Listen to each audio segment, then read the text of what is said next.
Shah, Barakatah Yahweh, Barakatah Yahweh, Barakatah Yahweh Shah. Somehow I can still see. Children look like burnt paper. Black. Not moving.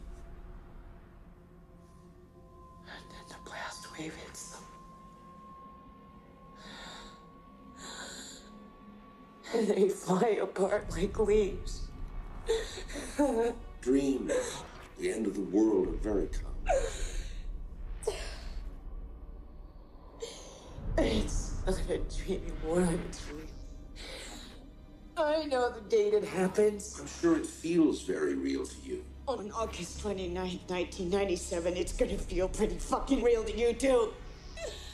Anybody not wearing 2 million sunblock is gonna have a real bad day. Get it? Good. You think you're saving a lot? Middle East, and it's very tense over there. Chief Foreign Correspondent Trey Yingst joins us from Haifa, Israel. He has a book coming out this fall about the October 7th Hamas massacre. It's called Black Saturday, and with that comes a new title as well. Trey, it's great to see you. Good evening. I think this is a very tense time. I had the former Israeli Prime Minister on the story this afternoon saying they expect Iran to attack somewhere, some way, in the next 24 to 48 hours. Yeah, Brett, exactly. The attack from Iran could be just hours away, and the region is bracing for the possibility of this unraveling quickly. Local media is reporting tonight the Israeli military is considering a preemptive strike against Iran's largest proxy in the region, Hezbollah, that sits just about 17 miles from where we are standing right now. Earlier today, there was yet another drone attack in the northern part of this country, injuring a number of people. And as we look forward about how all of this is going to end, the Israelis are looking very close at the November election. They understand that Vice President Harris and the Biden administration says the only way out of this rising tension is a ceasefire. But the Israelis say before any sort of ceasefire takes place, there will be offensive action as they brace for this attack from Iran and what the Israeli response will be. In Black Saturday, we discuss how this war began back on October 7th and the days just after. Brett? We'll look forward to the book, and obviously we'll be tuning in very closely to see what happens over there. Assassination of Hamas's political leader.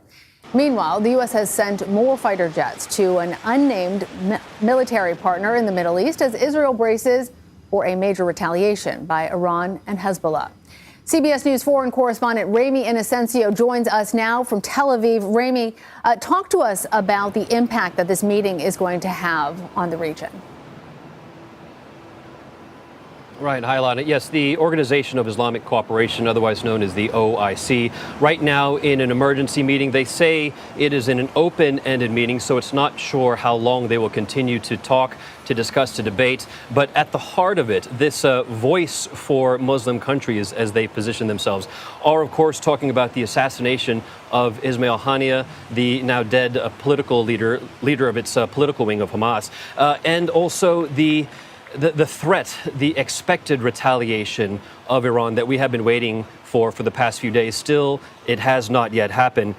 They will likely be talking about potentially de-escalating tensions in the region. There will no doubt be some sympathy and anger for the anger that Iran is feeling, but there will also likely be calls, hopes that Iran will not retaliate because, as many people have said, that an all-out war for everyone in this region, if that happens, no one will come out a winner. So there are calls for de-escalation, but Haniyeh, the political leader of Hamas, was working on trying to negotiate a ceasefire and return of hostages. The new leader, political leader that Hamas has appointed is the mastermind behind the October 7th attacks. How is all of this going to affect those calls for de-escalation, those calls for trying to find a peaceful off-ramp? Sure. Well, Yahya Sinwar, right, believed to be the mastermind of October 7th, was and continues to be the head of Hamas in Gaza, but now he has been elevated to be the head of the political wing of Hamas. That, of course, was taken up by Ismail Haniyeh until he was assassinated. In terms of the U.S. reaction, though, Washington is trying to put some kind of positive spin, positive responsibility on Yahya Sinwar. Secretary of State Antony Blinken earlier today said that now it is basically on the shoulders of Yahya Sinwar to try to find and negotiate a ceasefire deal, a hostage deal as well, with Israel and with other partner countries. The flip side of it, though, is that while Ismail Haniyeh was widely considered to be a moderate, Yahya Sinwar is enemy number one of Israel. And there is the concern, there is the fear that actually by his elevation, by his succession, he might actually take a more hardline stance in terms of these peace talks. So we just don't know. But again, the U.S. is trying to spin it positively to say, hey, this is on your shoulders. Now it's your turn to come up and... What happens if all of Israel's enemies attack at once? How will Israel defend itself? And what Israel realized is that they can't, that there is no defense, that Israel will lose if they do the total fight. And this is pre-Gaza, meaning that the two war games that Israel participated in, thought of, planned out, didn't take into account a Gaza in revolt. They thought that the worst they'd get out of Gaza is an intifada. Instead, they have a full-scale war that's absorbed a significant part of the Israeli military capacity, even without a war in the north against Hezbollah. Israel can't do this, and the military knows it. But this isn't, again, we have to go back to the old adage, that goes back to Sun Tzu and Clausewitz. War is an extension of politics by other means. This is about the political survival of Benjamin Netanyahu, straight up. He is a desperate man who is unwilling to have his legacy be tarnished by the reality of his defeat against Hamas. And so he is prepared to sacrifice. And when I say sacrifice, I mean it in every sense of the word. Sacrifice Israel on the altar of his ego. Israel not only will not win a war against Hezbollah, Israel will be destroyed by a war with Hezbollah, because it won't just be a war with Hezbollah. The gloves will come off everywhere. Iran has already said, if Israel engages in a large-scale conflict with Hezbollah and Lebanon, that it will enter and it will be a war of annihilation. This is what we're talking about, the literal annihilation of the Israelis. For hear ye the counsel of the Lord, that he hath taken against Babylon and his purposes, that he hath purposed against the land of the Chaldeans. Surely the least of the flock shall draw them out. Surely he shall make their habitation desolate with them. At the noise of the taking of Babylon, the earth is moved, and the cry is heard among the nations. For every battle of the warrior is with confused noise, and garments rolled in blood. But this shall be with burning and fuel of fire. A sound of battle is in the land, and of great destruction.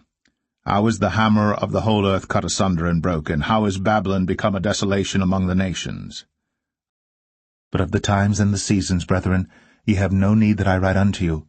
For yourselves know perfectly that the day of the Lord so cometh as a thief in the night. For when they shall say, Peace and safety, then sudden destruction cometh upon them, as travail upon a woman with child, and they shall not escape. But ye, brethren, are not in darkness, that day should overtake you as a thief. Ye are all the children of light, and the children of the day. We are not of the night, nor of darkness. Therefore let us not sleep, as do others, but let us watch and be sober. For they that sleep, sleep in the night, and they that be drunken, are drunken in the night. But let us, who are of the day, be sober, putting on the breastplate of faith and love, and for an helmet the hope of salvation.